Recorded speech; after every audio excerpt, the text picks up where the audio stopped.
Okay. അപ്പം നമ്മുടെ അടുത്ത ലാബ് ചെയ്ത് നോക്കാൻ പോവാണ്. അത് ഡോം ബേസിലെ തന്നെയാണ്. ജസ്റ്റ് ഒന്ന് ഞാൻ ഏത് ലാബാണെന്ന് കാണിക്കാം.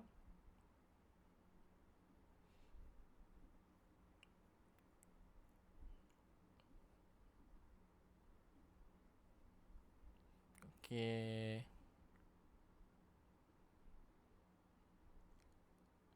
ഓക്കെ, നമ്മൾ ചെയ്തിരുന്നത് ഇപ്പം ലാസ്റ്റ് ഡോം ബേസിൻ്റെ വീഡിയോ ഇട്ടിരുന്നത് ഓക്കെ ഈ ഒരു ഇതിലായിരുന്നു. ഡോം ബേസ്ഡ് എക്സസിന് inner HTML sink using location dot search എന്ന് പറഞ്ഞാൽ നമ്മൾ കൊടുത്ത് ആ ലാബായിരുന്നു നമ്മൾ ചെയ്തിരുന്നത്. അപ്പോൾ നമ്മൾ അടുത്ത് നെക്സ്റ്റ് ചെയ്യാൻ പോകുന്നത് DOM based accesses in jQuery anchor href attribute sync using location dot search എന്ന് സോഴ്സ് ഓക്കെ, അതാണ് നമ്മൾ ചെയ്യാൻ പോകുന്ന നെക്സ്റ്റ് ലാബ് എന്ന് പറഞ്ഞാൽ. ഞാൻ ഇത് ആക്സസ് ചെയ്യുകയാണ്. ഓക്കെ, നമ്മളോട് പറയുന്നത് ഈ ലാബിലുള്ളത് നേരത്തെ പറഞ്ഞ പോലെ തന്നെ നേരത്തെ നമുക്ക് സെർച്ച് ഫങ്ഷനാലിറ്റിയിലാണ് ഈ ഒരു വൾനറബിലിറ്റി ഉണ്ടായിരുന്നെങ്കിൽ ഈ ലാബിൽ അത് ഫീഡ്ബാക്ക് ഫോമിലാണ് നമുക്ക് ഈ ഒരു വൾനറബിലിറ്റി ഉള്ളതെന്ന് പറയുന്നുണ്ട്. ഡോം ബേസ്ഡ് എക്സസസ് ഉള്ളത് എന്ന് പറയുന്നുണ്ട്. Okay, it's use to jQuery library select function find an anchor element and change its href attributes using data location.search to solve this lab backlink alert document.cookies. Okay, അതായത് നമ്മൾ search ഈ കൊടുക്കുന്ന content ഒരു href ടാഗിലോട്ടാണ് പോകുന്നത്. അപ്പോൾ ആ ഒരു ടാഗിനകത്ത് നമ്മൾ ഈ പറഞ്ഞ സ്ക്രിപ്റ്റ് ഇഞ്ചെക്റ്റ് ചെയ്തിട്ട് കുക്കീസ് പ്രിൻ്റ് ചെയ്തെടുത്ത് കാണിക്കുന്ന ലാബാണിത് കേട്ടോ. അതാണ് നമ്മളോട് പറഞ്ഞിരിക്കുന്നത്. നമുക്കൊന്ന് ജസ്റ്റ് ഒന്ന് ചെയ്ത് നോക്കാം. ഫസ്റ്റ് സബ്മിറ്റ് ഫീഡ്ബാക്ക് നോക്കുക. ഫീഡ്ബാക്ക് നോക്കുമ്പോൾ കണ്ടോ ഒരു റിട്ടേൺ പാത്ത് കിടക്കുന്നുണ്ടോ? Return path.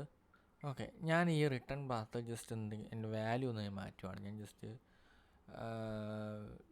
CH എന്ന് പറഞ്ഞെല്ലാം കൊടുത്തിട്ട് ജസ്റ്റ് എൻ്റെ അടിക്കുവാണ്.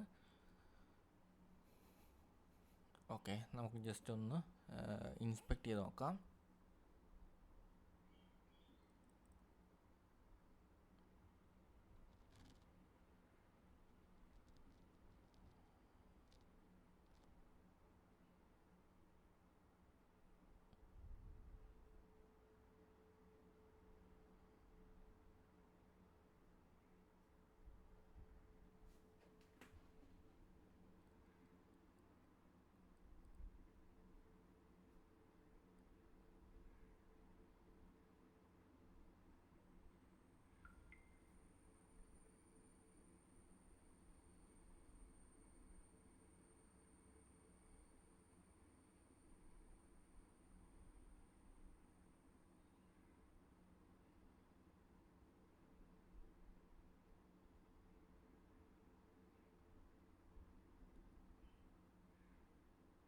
ഓക്കെ, ഇതുണ്ടോ ഈ href എന്ന് പറഞ്ഞ ലിങ്കിനകത്താണ് ഈ CH എന്ന് പറഞ്ഞ വാല്യൂ പോയി സേവ് ആകുന്നത്. നമ്മളിവിടെ ആ ഇതിൽ കൊടുത്തത് ഇവിടെ പോയാണ് സേവ് ആകുന്നത്. അപ്പം നമ്മളോട് ഇതിനകത്ത് ഇഞ്ചെക്റ്റ് ചെയ്തിട്ട് നമുക്ക് കുക്കീസ് എടുക്കാനുള്ള കമാൻഡാണ് കൊടുക്കാനാണ് പറയുന്നത്. ഓക്കെ, ജസ്റ്റ് കുക്കീസ് എടുത്ത് കാണിക്കാനാണ് പറയുന്നത്.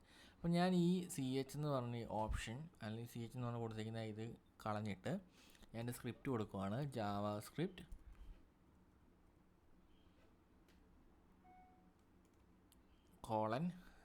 alert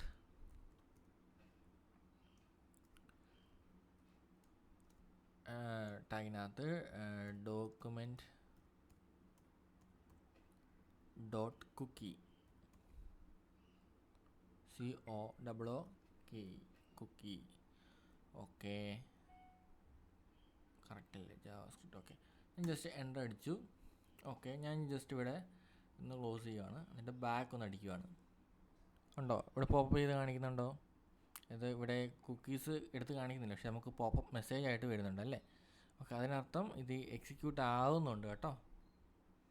ഓക്കെ, അതായത് ഇതാണ് നമ്മൾ ഈ പറഞ്ഞ ലാബ്. അതായത് ഈ ഒരു href ലിങ്കിനെ അകത്ത് വരുന്ന കണ്ടൻറ്റിനെ നമ്മൾ അതിനകത്തോട്ട് സ്ക്രിപ്റ്റ് ഇഞ്ചെക്റ്റ് ചെയ്ത്, അതായത് ഈ പറഞ്ഞ സ്ക്രിപ്റ്റ് അതിനകത്ത് എക്സിക്യൂട്ട് ചെയ്ത് കൊടുക്കുന്നതിനാണ് നമ്മൾ ഈ പറഞ്ഞ ലാബിൽ കണ്ടത് കേട്ടോ.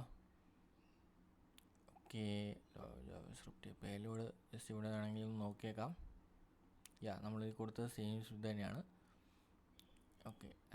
ഇവിടെ റിട്ടേൺ പാത്ത് എന്ന് പറയുന്നത് എന്താണെന്ന് പറഞ്ഞു കഴിഞ്ഞാൽ ബാക്ക് പോകുമ്പോൾ നമ്മൾ ബാക്കിലോട്ട് പോകുന്ന സമയത്ത് ഇതുണ്ടോ ഇവിടെ കണ്ടോ, ഞാൻ ആദ്യമേ കാണിച്ചു തന്നില്ലേ, നമ്മൾ CH കൊടുത്ത് കഴിയുക ബാക്കിലോട്ട് പോകും. ബാക്ക് റിട്ടേൺ പാത്താണ്, അതായത് തിരിച്ച് പോകുമ്പോൾ ഇങ്ങോട്ട് പോകണം എന്നുള്ളതാണ് പറയുന്നത്, അടുത്ത് കൊടുത്തേക്കുന്നത്. ഇവിടെ നേരത്തെ നമ്മൾ ജസ്റ്റ് ഞാൻ ഒന്ന് ബാക്ക് പോയിട്ട് തിരിച്ച് കണ്ടോ, നേരത്തെ ഒരു സ്ലാഷ് ആയിരുന്നു അവിടെ കിടന്നുകൊണ്ടിരുന്നത്. നമ്മുടെ CD./ എന്നൊക്കെ നമ്മൾ കൊടുക്കാറില്ലേ കമാൻഡ്സ്, ലിങ്ക് ലിനക്സ് കമാൻഡ്സ് നമ്മൾ കൊടുക്കാറില്ല, അതുപോലെ ഒരു സ്ലാഷ് ആണ് കിടന്നിരുന്നത്. അതായത് ബാക്കിലോട്ട് പോകാൻ വേണ്ടി ഒരു സ്ലാഷ് ആണ് കിടന്നത്. അതാണ് നമ്മൾ മാറ്റിയത് കേട്ടോ.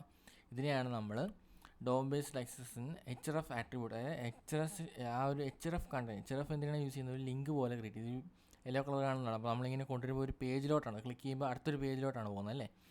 അതിനകത്തോട്ടാണ് നമ്മൾ ഈ സ്ക്രിപ്റ്റ് നമ്മൾ ഇൻജെക്ട് ചെയ്ത് കൊടുത്തത് കേട്ടോ.